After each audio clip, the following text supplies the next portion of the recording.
Hello दोस्तों, good morning, good afternoon, good evening to all of you. आप सब कैसे हो? आई होप सो आप सब अच्छे होंगे। मैं बता दूं, मैं भी बहुत अच्छा हूं।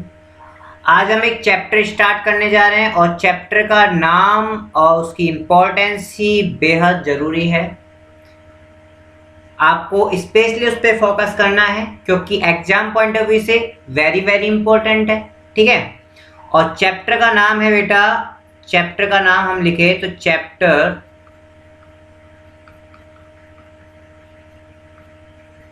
चैप्टर नंबर आप 15 लिख लो इसको, है ना।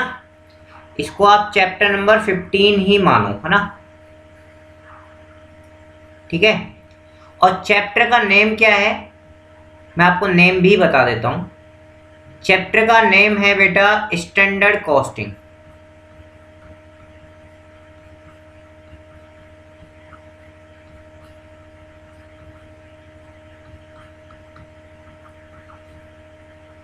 चैप्टर का नाम क्या है? Standard costing. आ गई बात समझ में? ये चैप्टर आपके एग्जाम के पॉइंट ऑफ व्यू से वेरी वेरी इंपॉर्टेंट है। बहुत अच्छा इसका वेटेज आता है। ठीक है। हाँ जी, स्टैंडर्ड कॉस्टिंग क्या है? सबसे पहले हम ये देखेंगे स्टैंडर्ड कॉस्टिंग है क्या। ठीक है। स्टैंडर्ड कॉस्टिंग है, standard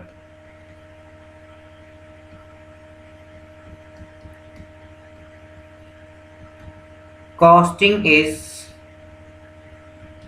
one of the cost control techniques है। ये क्या है? कॉस्ट कंट्रोल टेक्निक्स है। ठीक है। ये क्या है? कॉस्ट कंट्रोल टेक्निक्स है। क्लियर है? आगे बात समझ में? चलो,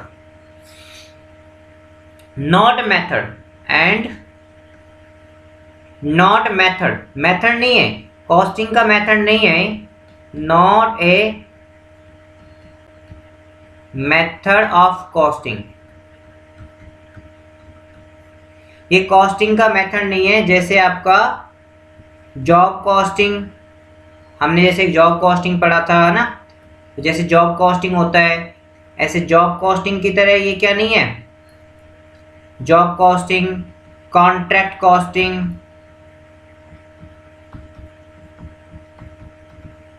या प्रोसेस कॉस्टिंग,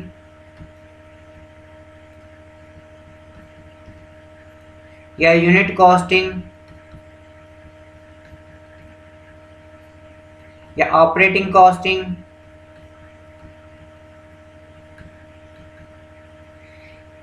क्योंकि जॉब कॉस्टिंग, कॉन्ट्रैक्ट कॉस्टिंग, या प्रोसेस कॉस्टिंग, या यूनिट कॉस्टिंग, या ऑपरेटिंग कॉस्टिंग में क्या किया जाता है, किसी ना किसी प्रोडक्ट एंड सर्विस की कॉस्ट कैलकुलेट की जाती है। लेकिन स्टैंडर्ड कॉस्टिंग में किसी प्रोडक्ट की कॉस्ट कैलकुलेट नहीं की जाती, बल्कि उस कॉस्ट को क्या किया जाता है, कंट्रोल किया जाता है। यदि अननेसेसरी कोई कॉस्ट लगी है तो उसको क्या किया जाता है, कंट्रोल किया जाता है इस कॉस्टिंग टेक्निक से। ठीक है।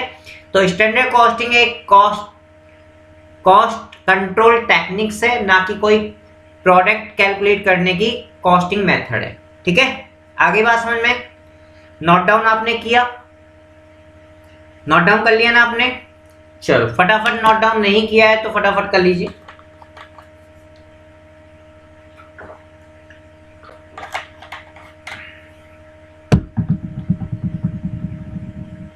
हाँ जी, कर लिया?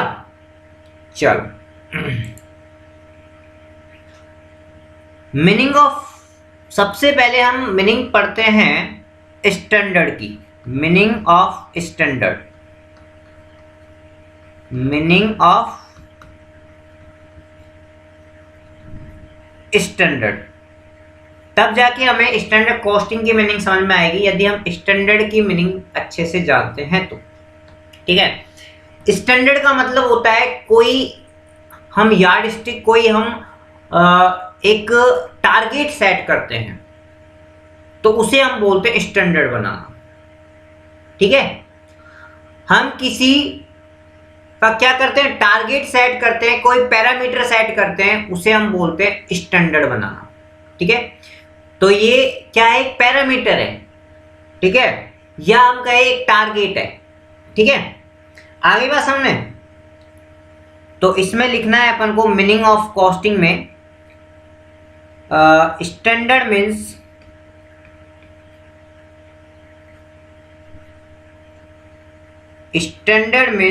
ए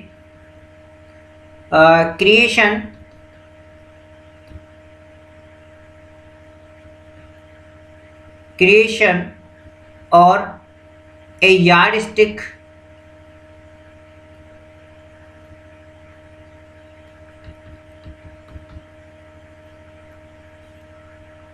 against which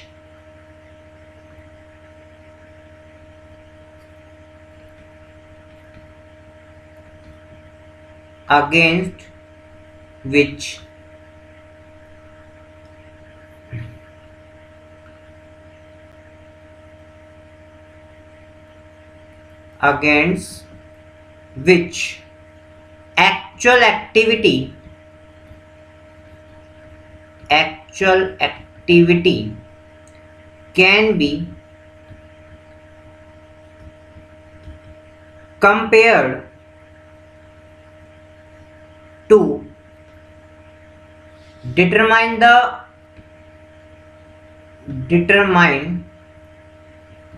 difference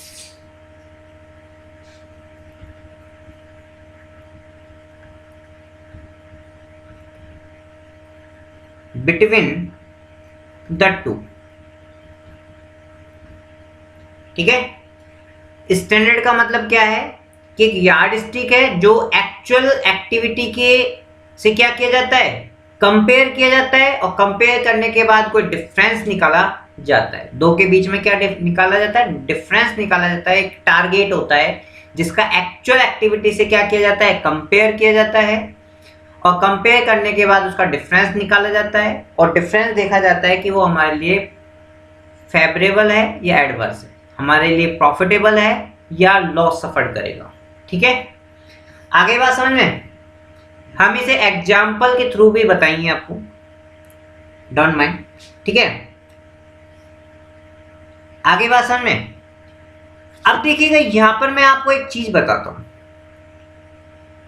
कि यदि हम बात करें दो चीज की, आपने चलो ये दो वर्ड तो सुने ही होंगे, ये आपने नोट डाउन कर लिया क्या, कर लिया, चलो हम बात कर रहे हैं दो वर्ड की। दो वर्ड कौन से हैं, एक तो है स्टैंडर्ड, एक तो है स्टैंडर्ड कॉस्ट और दूसरा है estimated cost.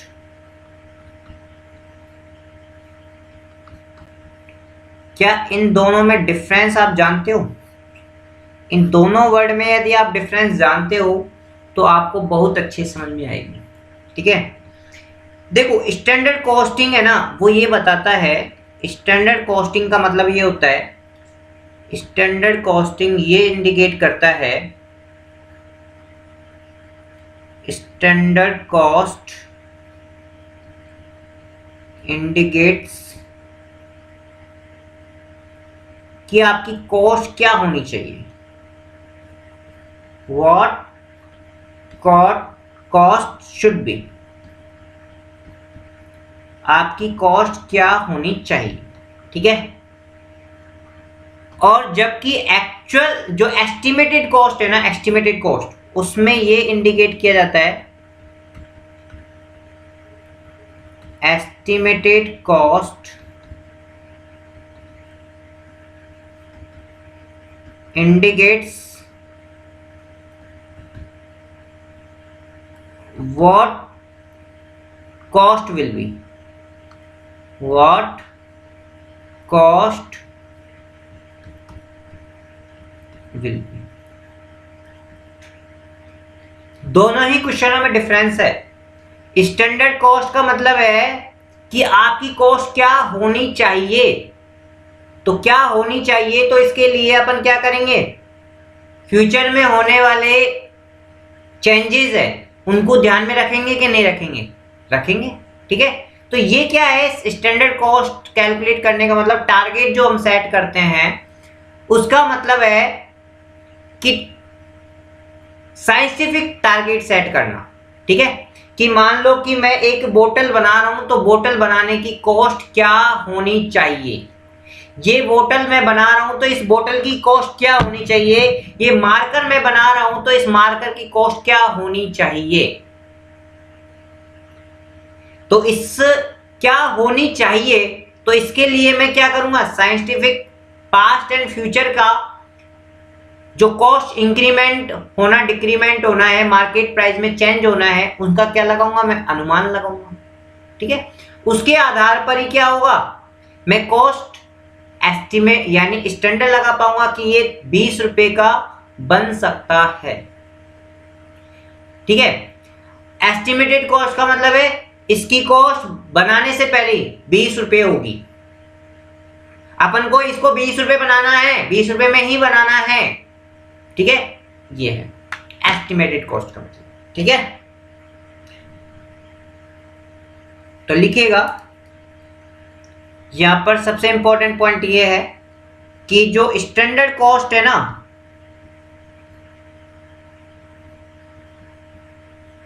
Standard cost are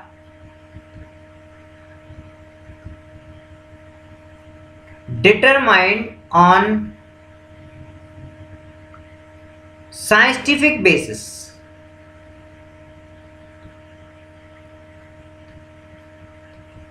meaning सही है कि साइंटिफिक की, एक बार चेक कर लेना ना, साइंटिफिक बेसिस। क्लियर, आगे बात समझ में। जबकि आपके जो एस्टिमेटेड कॉस्ट है ना वो किस आधार पर बनाई जाती है, adjusting of past experience. Estimated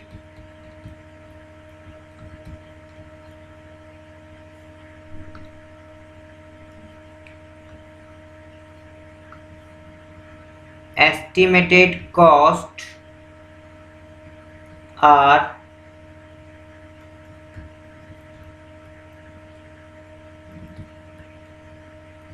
determined by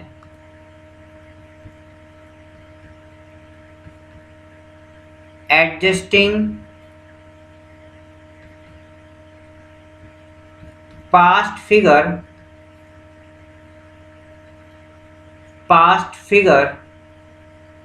to possible future change, possible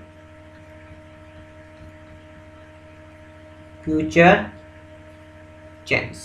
ठीक है, स्टैंडर्ड कॉस्टिंग तो साइंटिफिक बेस पर क्या किया जाता है, कैलकुलेट की जाती है, जबकि एस्टिमेटेड कॉस्ट जो पास्ट की जो आपकी कॉस्ट आ रही है उसको फ्यूचर के चेंजेस के आधार पर क्या किया जाता है, उसे कैलकुलेट किया जाता है। आगे बात समझ में क्लियर? हाँ जी भैया, समझ में आया कि नहीं आया? नोट डाउन कर लिया आपने? नोट डाउन नहीं किया है तो नोट डाउन करो फटाफट।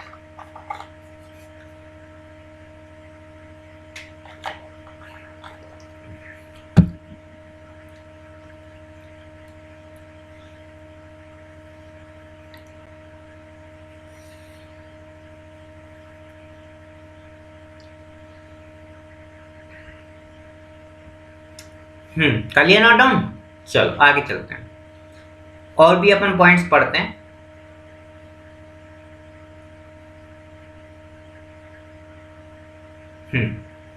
और क्या हो सकता है कि जो स्टैंडर्ड कॉस्ट है ना are useful standard cost are used for cost control. ये किसके लिए स्टैंडर्ड कॉस्ट क्यों कैलकुलेट की जाती है? ताकि एक्चुअल कॉस्ट के बराबर या उससे कम लाया जा सके। ठीक है, अननेसेसरी जो खर्चे हैं उनको कम किया जा सके, अननेसेसरी वेस्टेज ऑफ मटेरियल को कम किया जा सके, इसलिए हम एक टारगेट पैरामीटर सेट करते हैं। ठीक है, आगे बात समझ में क्लियर है? हाँ जी। और estimated costing,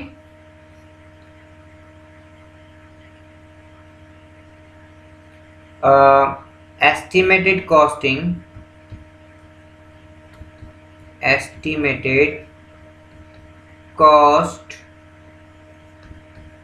do not serve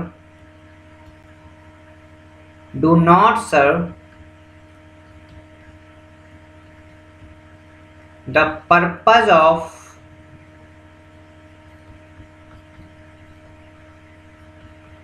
cost control. Cost control के पर्पज को पूरा नहीं करती है। ये क्या नहीं करती है? कॉस्ट कंट्रोल के पर्पज को पूरा नहीं करती है।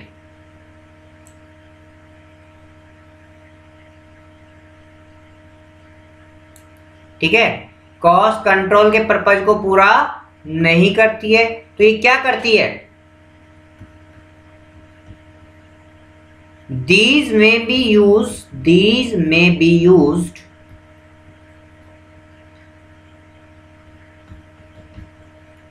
while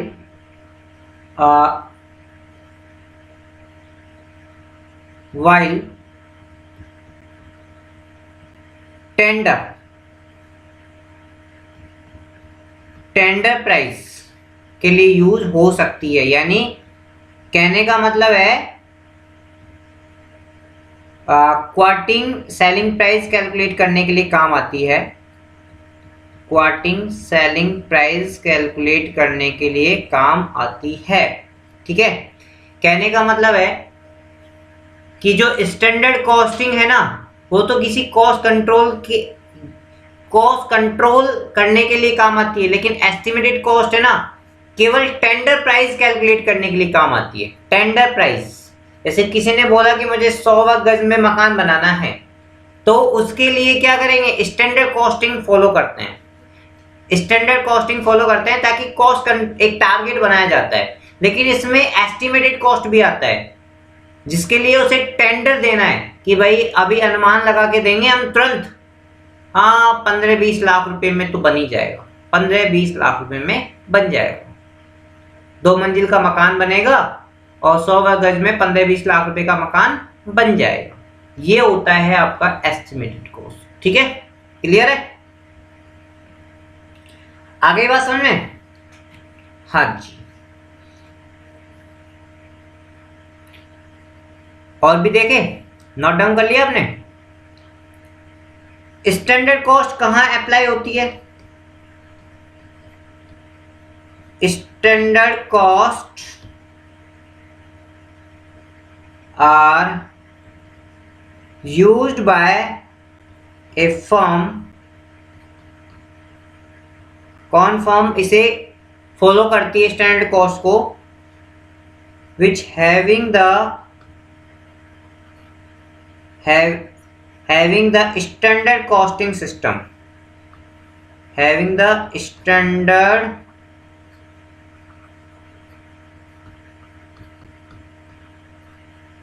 costing system. Standard cost को कौन सी फर्म फॉलो करती है? जो स्टैंडर्ड कॉस्टिंग सिस्टम को क्या करें? फॉलो करें। ठीक है, और estimated cost,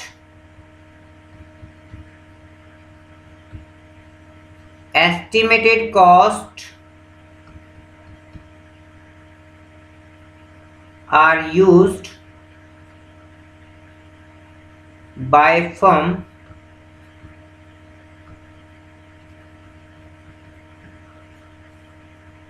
having historical cost system,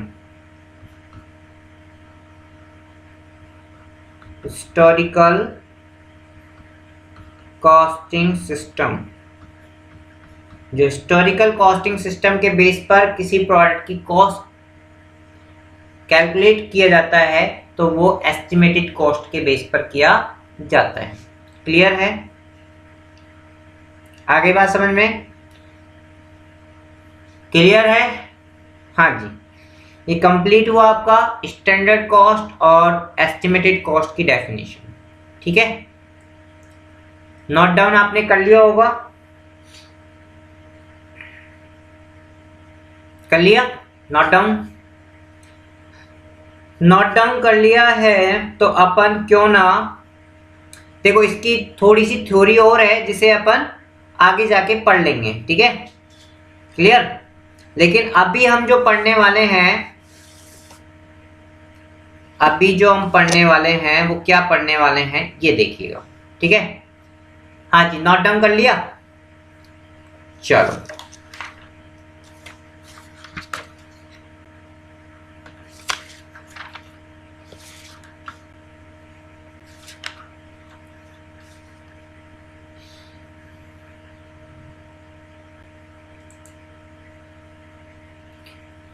देखो एक बात है, इसमें क्या होता है, इसमें कुछ स्टेप फॉलो की जाती है। क्या की जाती है? स्टेप फॉलो की जाती है। क्या स्टेप फॉलो की जाती है? स्टैंडर्ड कॉस्टिंग में कुछ स्टेप्स फॉलो की जाती है। स्टैंडर्ड कॉस्टिंग, ठीक है, स्टैंडर्ड कॉस्टिंग में क्या एक स्टेप फॉलो की जाती है, उससे पहले मैं एक एग्जांपल आपको सेट कर देता हूँ। ठीक है, स्टैंडर्ड कॉस्टिंग का कहाँ यूटिलाइजेशन किया जाता है। ठीक है, स्टैंडर्ड कॉस्टिंग हमेशा प्री डिटरमाइंड कॉस्ट होती है। क्या होती है? फर्स्ट चीज तो ये होती है कि it is pre determined cost.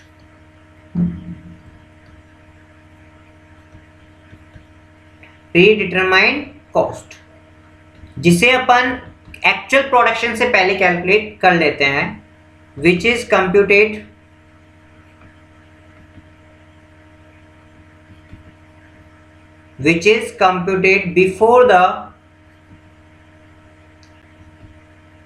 before the cost is actual incurred।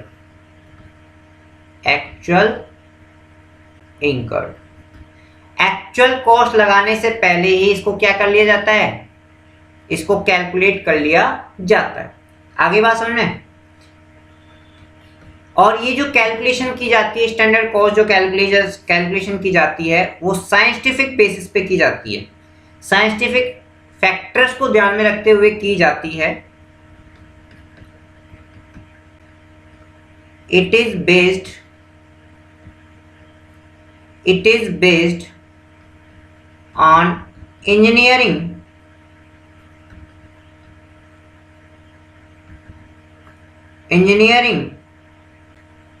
specification।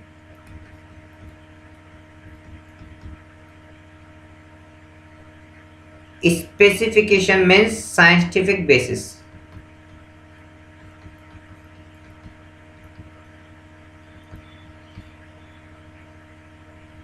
of all the factors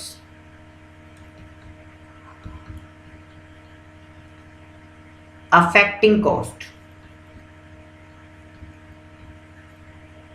ठीक है, वो सारे फैक्टर्स को कंसीडर किए जाते हैं जो कॉस्ट को क्या कर सके? इफेक्ट कर सके। इसका मतलब जो स्टैंडर्ड कॉस्ट में कॉस्ट कैलकुलेट की जाती है वो एक साइंटिफिक बेसिस पर की जाती है।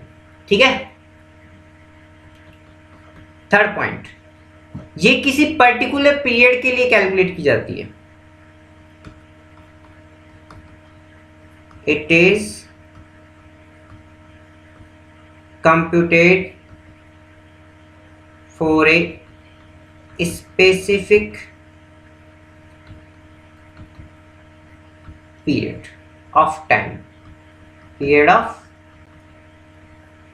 के लिए कैलकुलेट की जाती है। ठीक है, आगे बात समझ में? बताओ समझ में आया कि नहीं आया? क्लियर है? समझ में आ गया? पक्का? नोट डाउन कर लिया? नोट डाउन कर लिया हो तो बताओ।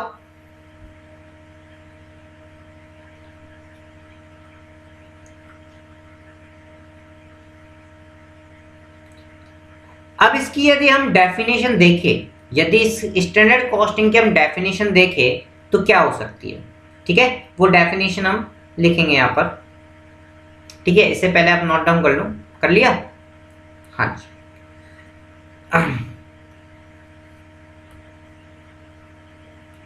अकॉर्डिंग टू, डेफिनेशन भी किसने दी है? According to chartered institute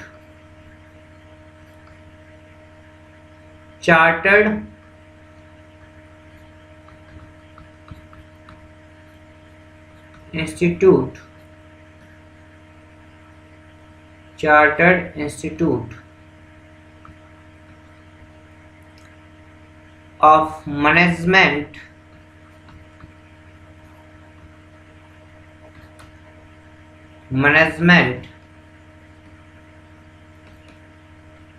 accountant CIMA, ठीक है? CIMA लंदन ने डेफिनेशन दी है। क्या डेफिनेशन दी है? कि स्टैंडर्ड कॉस्ट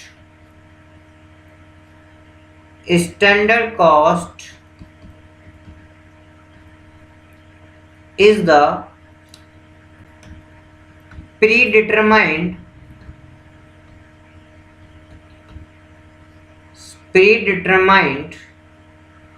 cost है based on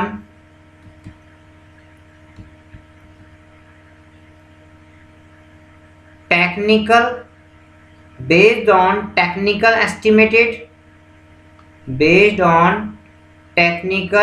estimated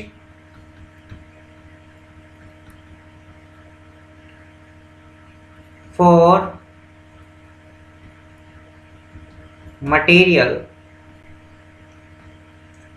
labor and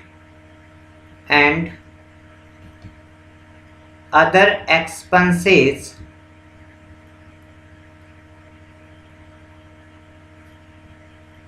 for a selected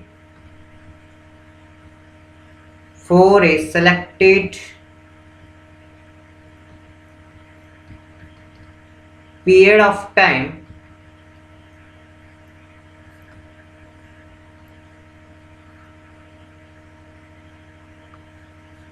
for a prescribed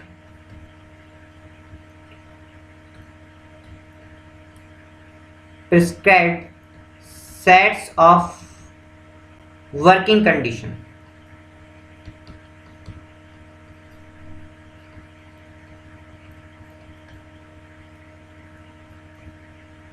ठीक है? ये इसकी डेफिनेशन है। CIMA ने इस डेफिनेशन को दिया है। स्टैंडर्ड कॉस्ट क्या है? एक प्रीडिटरमाइंड कॉस्ट है जिसे टेक्निकल एस्टिमेटेड लगाया जाता है एंड साइंटिफिक एस्टिमेटेड लगाया जाता है। जहां पर किसके लिए? मटेरियल, लेबर और अदर एक्सपेंसेस के लिए, किसी सेलेक्टेड पीरियड ऑफ टाइम के लिए, ठीक है? और जो करंट में जो सिचुएशंस चल रही है उसके बेस पर, ठीक है? जो करंट में जो आपके वर्किंग कंडीशंस हैं उनके बेस पर ये स्टैंडर्ड लगाया जाता है, एस्टिमेट लगाया जाता है। आगे बात समझ में क्लियर है? हाँ जी। नोट डाउन कर लिया आपने? जल्दी जल्दी बताएं, नोट डाउन कर लिया क्या आपने?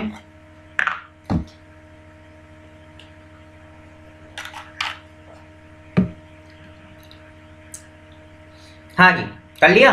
चलो तो मैं एक एग्जांपल देता हूं। मान के चलो कि एक हम प्रोडक्ट बना रहे हैं। एक प्रोडक्ट है, उसकी मैन्युफैक्चरिंग कर रहे हैं। क्या कर रहे हैं? मैन्युफैक्चरिंग, ठीक है? उस प्रोडक्ट का नाम है ए, ठीक है? उसके लिए हम कोई रॉ मटेरियल लगा रहे हैं। क्या हम लगा रहे हैं? Raw material. रॉ मटेरियल लगा रहे हैं।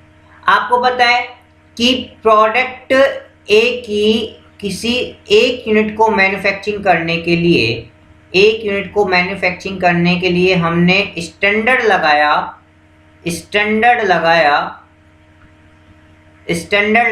कि 5 kg की रिक्वायरमेंट होगी। ठीक है, प्रोडक्ट ए की एक यूनिट बनाने के लिए किसी रॉ मटेरियल की रिक्वायरमेंट है और एक यूनिट को बनाने के लिए 5 kg की रिक्वायरमेंट होगी, ये हमने एस्टिमेट लगाया। ठीक है, तो ये हो गई स्टैंडर्ड क्वांटिटी। ठीक है, एक यूनिट की। अब हमने स्टैंडर्ड लगाया कि इसकी 5 kg है ना, वो 10 रुपीज पर केजी के हिसाब से अपन को मिल जाएगा। 10 रुपीज पर केजी के हिसाब से हमें मिल जाएगा, ये भी हमने स्टैंडर्ड लगाया।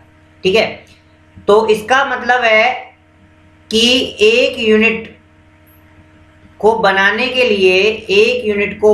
के लिए जो स्टैंडर्ड सेट किया गया है उसमें टोटल स्टैंडर्ड कॉस्ट क्या लग रही है? टोटल स्टैंडर्ड कॉस्ट क्या लग रही है? एक यूनिट को बनाने के लिए 5 kg लग रहा है इंटू 1 kg 10 रुपए पर केजी के हिसाब से आ रहा है। ठीक है, तो इसका मतलब हुआ कि एक यूनिट को बनाने के लिए 50 रुपए लग रहे हैं, ये हमने स्टैंडर्ड लगाया। ठीक है, तो इसका मतलब हमने यहाँ पर जो फॉर्मूला यूज लिया था वो ये यूज लिया था, स्टैंडर्ड कॉस्ट निकालने के लिए standard quantity into standard price. Clear है? बात समझ में आई कि नहीं आई? हमने केवल इस प्रोडक्ट को बनाने के लिए अभी स्टैंडर्ड लगाया है, स्टैंडर्ड सेट किया है कि भाई इस प्रोडक्ट को हम बनाएंगे, ए प्रोडक्ट की एक यूनिट बनाएंगे तो उसके लिए रॉ मटेरियल की रिक्वायरमेंट जो होगी वो 5 kg की रिक्वायरमेंट होगी और पर केजी 10 रुपए पर केजी से आएगा, तो टोटल कॉस्ट कितनी आ जाएगी अपनी? 50 kg उस यूनिट को बनाने के लिए आएगी। समझ में आया कि नहीं आया? आ गया? ये मैंने केवल एस्टिमेट लगाया है, स्टैंडर्ड लगाया है। ठीक है, हाँ जी। लेकिन एक्चुअल क्या होगा? हाँ, नोट डाउन कर सकते हो, कोई दिक्कत नहीं, एग्जाम्पल है आपको ताकि समझ में आए इसलिए मैं दे रहा हूं। ठीक है, हाँ जी। लेकिन हम बात करें किसकी? एक्चुअल की। जब हम एक्चुअल में इस प्रोडक्ट को बनाने गए, एक्चुअल कंडीशन क्या निकली? एक्चुअल कंडीशन क्या आई थी कि उसी प्रोडक्ट ए की 1 यूनिट्स को बनाने के लिए जब हम मार्केट में गए, एक्चुअल में जब बनाने के लिए हम मार्केट में जब रॉ मटेरियल खरीद के लेके आए, तो आपको पता है इसमें बोला 6 kg लगेगा। कितना लगेगा? 6 kg। एक्चुअल क्वांटिटी कितनी लगेगी? एक्चुअल क्वांटिटी कितनी लगेगी भैया? 6 kg। ठीक है, आगे बात समझे? और 1 kg और वैल्यू पड़ेगी उसकी 8 रुपीज पर केजी। क्या पड़ेगी? 8 रुपीज पर केजी आएगी। आगे बात समझे? तो इसका मतलब टोटल एक्चुअल कॉस्ट क्या आई? टोटल एक्चुअल कॉस्ट क्या आई? 6 kg एक यूनिट को बनाने के लिए चाहिए, 8 रुपए पर केजी के हिसाब से लगा 48 रुपीज टोटल एक्चुअल कॉस्ट आई है। आगे बात समझ में? क्लियर? तो यहां पर हमने क्या किया, एक्चुअल में जब प्रोडक्शन किया तो 48 रुपीज लगे। ठीक है, और हमने जो अनुमान लगाया था वो 50 रुपीज का लगाया था। जैसे हमने स्टैंडर्ड लगाया था ना, यहां पर लगाया था, देखो स्टैंडर्ड ये लगा रखा हमने। ठीक है, 50 रुपीज लग रहे थे, लेकिन जब एक्चुअल में हम बनाने गए तो एक्चुअल में तो हमारी कितनी आई थी? 48 रुपीज आई थी। ठीक है, तो यहां पर जो वेरिएंस आ रहा है, यहां पर जो डिफरेंस आ रहा है डिफरेंस आ रहा है टोटल स्टैंडर्ड कॉस्ट में और टोटल एक्चुअल कॉस्ट में।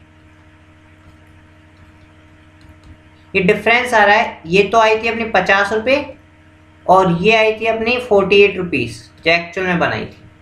इसका जो डिफरेंस आ रहा है ये 2 रुपये, इसी को हम बोलेंगे वेरिएंस। क्या बोलेंगे? वेरिएंस बोलेंगे। इसको क्या बोलेंगे? 2 रुपये को वेरिएंस बोलेंगे। ठीक है, इस 2 रुपये को हम क्या बोलेंगे? वेरिएंस। और इस वेरिएंस को ही कम करने का हम क्या करेंगे? कंट्रोल करेंगे। इस वेरिएंस को ही हम क्या करेंगे? कंट्रोल करना चाहेंगे। ठीक है, अब यदि ये वेरिएंस पॉजिटिव आया, तो ये हो जाएगा हमारे लिए फेवरेबल। ये हमारे लिए क्या हो जाएगा? फेवरेबल हो जाएगा।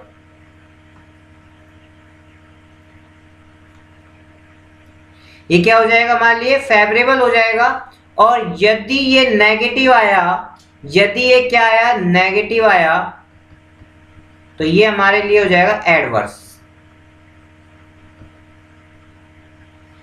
यदि ये फेवरेबल का मतलब हमारे लिए अच्छा है, पॉजिटिव है, जो फेवरेबल आया है, और नेगेटिव आया तो एडवर्स है। ठीक है, इस डिफरेंस को हम क्या बोलेंगे? जब हमने अनुमान लगाया कि इस यूनिट को बनाने के लिए 50 रुपए लगेंगे बनाने से पहले, और एक्चुअल में लगा कितना? 48 रुपीज, तो हमारा 2 रुपये कम लगा। तो ये जो वेरिएंस आया है, डिफरेंस आया है, ये हमारे लिए फेवरेबल आया है। इससे हमने अपनी प्रोडक्ट की कॉस्ट को क्या कर लिया? कंट्रोल कर लिया, 2 रुपये कम लगाया। ठीक है, यदि 2 रुपये ज्यादा आते तो हम इस पर क्या करते? एक्शन लेते। ठीक है, क्या लेते? हम एक्शन लेते। ठीक है, आई बात नहीं समझ में आई? बताइए समझ में आया कि नहीं आया? तो इसी के लिए हम स्टैंडर्ड कॉस्ट कैलकुलेट करते हैं। ठीक है, नेक्स्ट वाले लेक्चर में हम क्या पढ़ने वाले हैं? नेक्स्ट वाले लेक्चर में हम जो पढ़ने वाले हैं, अब देखो एक चीज और मैं समझा देता हूं पहले, नेक्स्ट लेक्चर की बात करें तो यहां पर मैं आपको जो वेरिएंस आया है उसका रीजन भी देखेंगे। कि किस रीजन की वजह से ये वेरिएंस आया है। ये वेरिएंस किसकी वजह से आया है? जो यहां पर आपके 2 रुपये का वेरिएंस आया है, ये इसका रीजन क्या है? क्या इसका रीजन प्राइस है, या क्या इसका रीजन वॉल्यूम है? बताओ। इसका रीजन दोनों है। इसका रीजन क्या है? दोनों है। आपने एस्टीमेट लगाया 10 रुपये और जबकि एक्चुअल कॉस्ट आई थी 8 रुपये। ठीक है, आपने लगाया कि एक यूनिट को बनाने के लिए 5 केजी की रिक्वायरमेंट पड़ेगी, जबकि एक्चुअल में 6 केजी लगा। तो दोनों ही इसका वेरिएंस का रीजन है। ठीक है, दोनों ही वेरिएंस का क्या है? रीजन है। ठीक है, इसको ध्यान से अपन आगे जाके नहीं, इसको अच्छे से पढ़ने वाले हैं। ठीक है, आगे बात समझ में? स्टैंडर्ड तो आपने लगाया था 10 रुपये प्राइस और एक्चुअल में आपकी कॉस्ट आई थी क्या? 8 रुपये। ऐसे ही स्टैंडर्ड आपने क्वांटिटी लगाया था, कितने रॉ मटेरियल की रिक्वायरमेंट होगी?